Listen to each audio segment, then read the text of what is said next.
Baik, kita sampai kepada poin 2, pemulihan atas dosa, yaitu kita akan melihat pengaruh persekutuan para kudus dan hasanah gereja. Jadi kita harus memahami ya, bahwa berkat kehendak Allah di antara umat manusia terjalin suatu hubungan rohani yang adikodrati. Itu suatu solidaritas, sehingga kebaikan seseorang itu dapat menguntungkan orang lain, tetapi juga dosa seseorang itu dapat merugikan orang lain. Berkat pengaruh yang baik yang dimiliki oleh kebaikan kita atas diri orang lain, maka kita saling menolong untuk mencapai tujuan adikodrati. Suatu bukti dari solidaritas ini kita temukan di dalam diri manusia pertama, yaitu dosa dari Adam beralih kepada para anak-anaknya sampai kepada kita di saat ini. Namun, bukti yang lebih luhur dari solidaritas adikodrati yang kita temukan di dalam diri Yesus Kristus, Allah Bapa memanggil kita dalam kesatuan dengan putranya.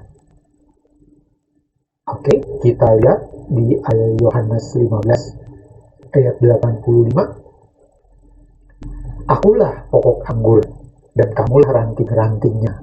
Barang siapa tinggal, akulah pokok anggur dan kamulah ranting-rantingnya.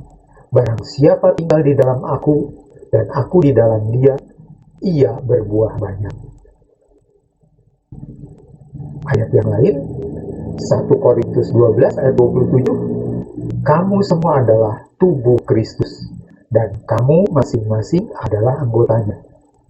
Yesus Kristus dengan mempersembahkan dirinya di kayu salib telah mempersembahkan suatu korban silih yang berlimpah-limpah untuk menghapus kesalahan dan hukuman setiap insan.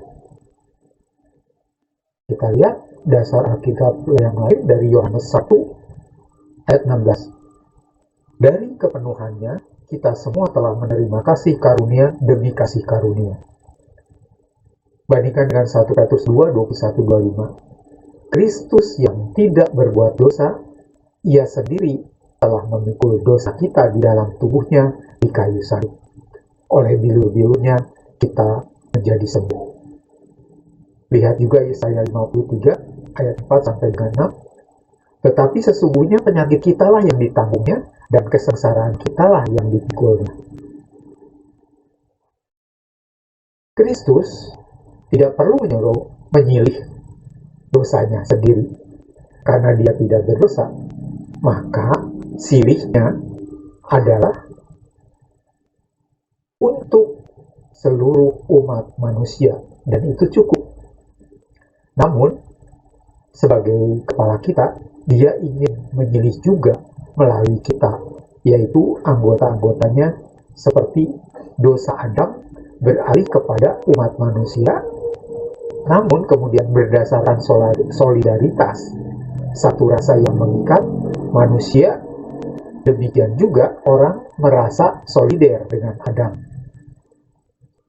Maksudnya dengan Adam yang baru, yaitu Yesus, yang hadir berkat panggilan Allah, yang rela menyatukan diri dengan putranya. Yesus mengatakan, akulah pokok anggur dan kamulah ranting-rantingnya, dapat kita ulang kembali. Dengan mengikuti jejak-jejak Kristus, kita bersama seluruh kaum beriman di sepanjang zaman berusaha saling menolong supaya berhasil berjalan ke arah Allah Bapa. Bantuan ini kita tukarkan atau kita dapatkan melalui doa, melalui pertukaran karunia-karunia rohani, pemulihan melalui mati raga, dan lain-lain. Semakin kita berkembang dalam cinta kasih, semakin kita mampu meniru Yesus yang tersalib. Dengan memikul salib kita sendiri demi pemulihan dosa kita dan dosa orang lain. Kita yakin bahwa perbuatan-perbuatan tobat dan silih kita, karena ditopang oleh silih sempurna Yesus Kristus, dan diterima oleh Yesus Kristus dalam karya silihnya sendiri, dapat menolong saudara-saudari kita kepada Allah Bapa segala kerahiman untuk memperoleh keselamatan kekal. Sekarang aku bersuka cita, berkata Rasul Paulus, bahwa aku boleh menderita karena kamu dan menggenapkan dalam dagingku apa yang kurang pada penderitaan Kristus untuk tubuhnya, yaitu gereja atau jemaat. Kolose 1 ayat 24. Kita tahu juga ya, Santo Thomas berkata tentang suatu hukuman yang disilih secara spontan untuk memulihkan kesalahan diri sendiri atau yang dimiliki orang lain, suatu hukuman yang menimpa kita karena dosa-dosa kita. Hukuman ini ada di dalam diri kita hanya karena dosa